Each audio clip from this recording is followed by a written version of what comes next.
Agreed? That's my vertex. And which way does this thing open? Up. So you agree it's got to look something like that. Okay, Kiana.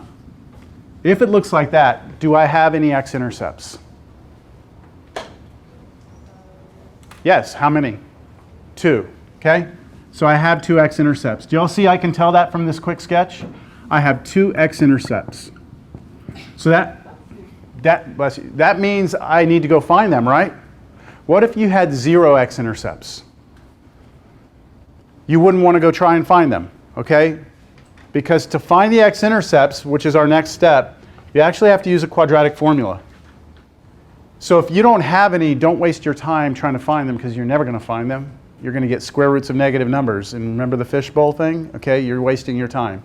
So the quick sketch is only for us to determine how many X-intercepts we have. All right? Any questions on that?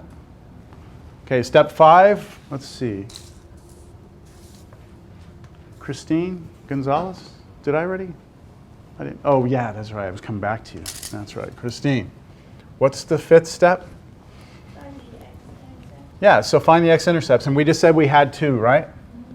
Okay, so for the X-intercepts, do you remember how we found X-intercepts when it came to lines?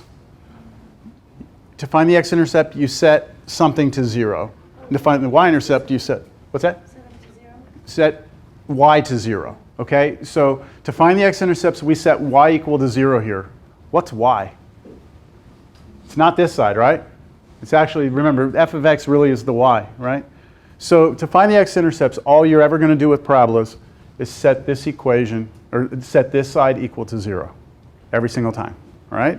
So I'm going to put x squared minus 4x minus 5 equal to 0. And now you're looking at your homework from last class, aren't you? This is a quadratic equation, set equal to 0, all the terms are moved to one side. So now you get to figure out how you solve this, right? So do y'all see, like, this now is just a smaller part of a bigger problem, yes? Okay, now I'm not going to go through this solution because we don't have the time for it. I'm just going to trust that you could do this. And what are the 2 options you have here? AC method or, well, factoring, which would be the AC method, or quadratic formula, right? Those are your 2 options. Now, you'll want to also make sure you don't have a special case, right? Like, I have both of these terms, so it's not a special case. But I'm going to just write down what the answers are. I'm not going to go through this work. So the answers are, let me see, I've forgotten, 5 and -1. Those are the 2 answers. So this ... means you would do that. It would take you a little bit of time, but it could be done. Is that all right or no? Okay, now, next step, 6. I want them all up here. 6. Frank, do you have the 6th step? So we're going to find the y-intercept. Okay, so do you remember when we were doing lines, to find the x-intercept, we set y to 0. To find the y-intercept, we set x to 0, right?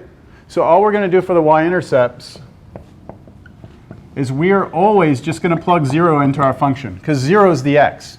So we're just going to look into our function, we replace all the x's with 0. And Frank, if I replace all the x's with 0, what do I get? 1 squared. We're replacing that with 0, though, right? So you get 1, or to 0. 0 -4. And then times 0, right? Gone. just get negative. -5, right? You're just going to get -5. And that's your y-intercept.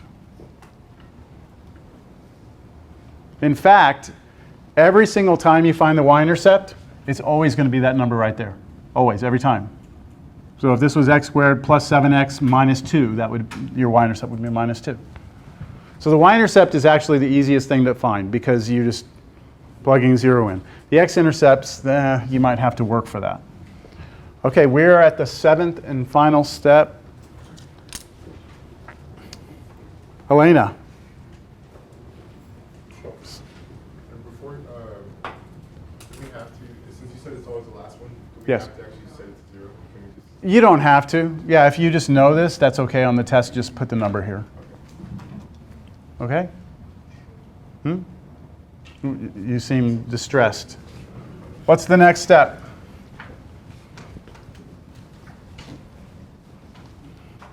What's the next step?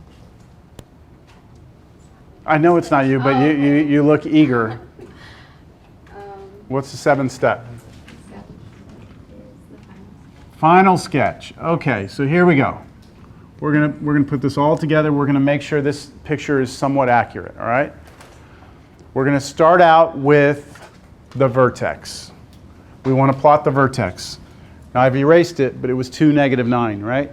So this time I'm gonna take a little bit of time. I'm gonna go, okay, this is 1, this is 2, 1, 2, 3, 4, 5, 6, 7, 8, 9. There's -9. And I'm going to try and put a dot somewhere close like that. And I'm going to label it 2, -9 also.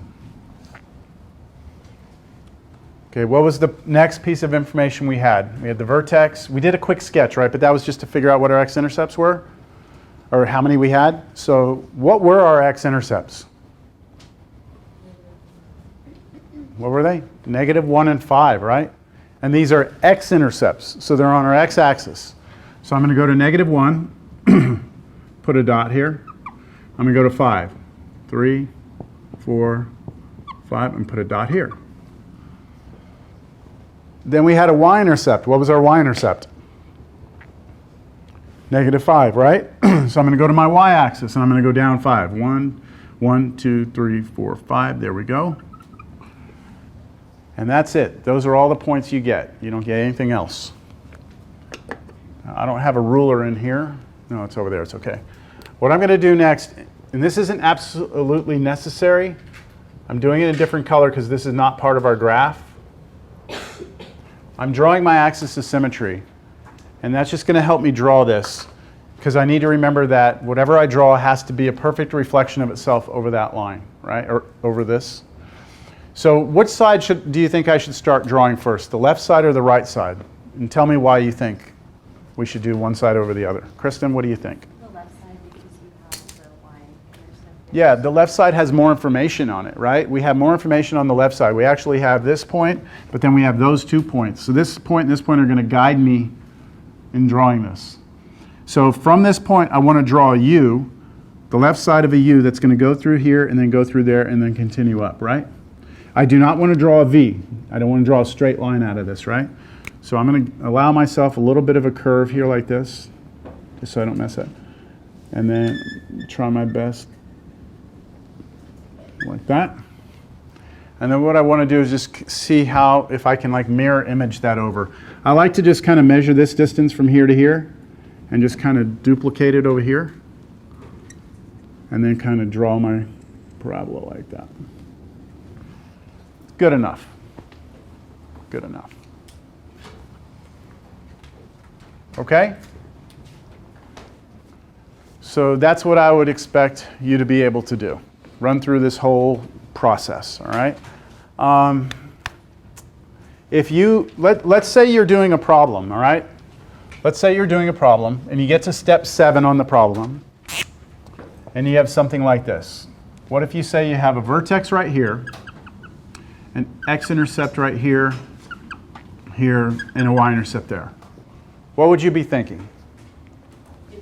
You done messed up something bad, right? Because there's no way to draw a parabola with this. See, if this is your vertex, sorry, I should have told you, that's the vertex right there, then your axis of symmetry is here. How in the world are you going to do that with these points over here? You can't. And I've seen students do it. They do stuff like this. They'll be like that. Laugh all you want, but I mean, people will turn that in. I mean, this is obviously wrong, right?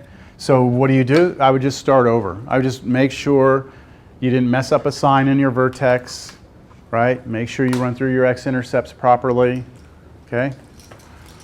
Let's see. I don't think we have enough time for another one. Let me see. What do I want you to do for your homework? It'll be interesting to see what this homework...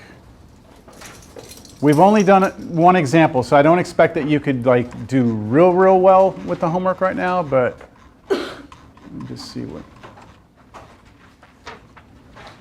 Yeah, this is the homework. Look at number 1, number 2.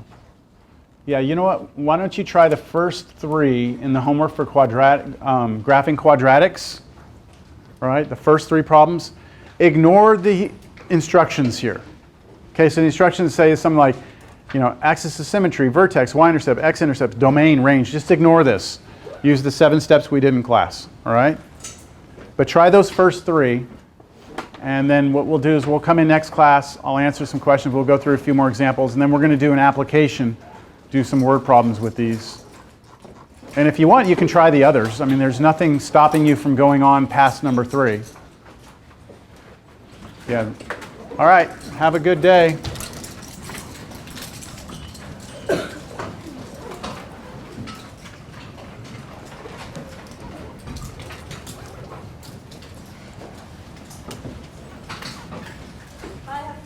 You too.